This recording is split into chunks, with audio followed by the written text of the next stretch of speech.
হেই everyone, সেদিন আমরা বেরিয়ে পড়েছিলাম বড়তির বিলের উদ্দেশ্যে। সত্যি কথা বলতে জায়গাটা এত সুন্দর, আর আমার তো এরকম গ্রাম্য পরিবেশ বেশ ভালো লাগে। যেতে যেতে রাস্তার চারপাশে প্রকৃতি তোমাদের মুগ্ধ করবেই করবে। আমরা নিজেদের স্কুটি নিয়ে বেরিয়ে পড়েছিলাম। তোমরা চাইলে ট্রেনে করেও যেতে পারো। বারাসাত স্টেশনে নেমে নীলগঞ্জের বাস কিংবা অটো তোমরা পেয়েই যাবে। নীলগঞ্জ থেকে কিছুটা ভেতরেই এই বড়তির বিল। এখানকার সহজ সরল গ্রাম্য পরিবেশ সত্যি চোখ জুড়িয়ে দেয়। তবে তোমাদের একটা কথা বলে রাখি, তোমরা চেষ্টা করো সন্ধে হওয়ার আগেই এখান থেকে ফিরে আসতে। কেননা রাস্তাঘাট একটু অন্ধকার অন্ধকারই হয়ে যায়। আমরাও চেষ্টা করেছিলাম সন্ধ্যের আগেই ফিরে আসতে। তোমরা যদি জুন জুলাই মাসের দিকে চাও তাহলে তোমরা দেখতে পাবে শাপলা ভরা বিল, রঙিন নৌকো, পাখিদের কোলাহল আর বিষণ্ণ বিকেল। আমার তো বেশ ভালো লেগেছে জায়গাটা।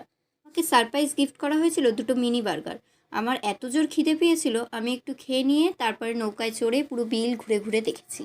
এরপর আমি কতগুলো সুন্দর সুন্দর ছবি তুলেছি, সিনেম্যাটিক ভিডিও করেছি, যেগুলো তোমরা বড় ভিডিওতে দেখতে পেয়ে যাবে।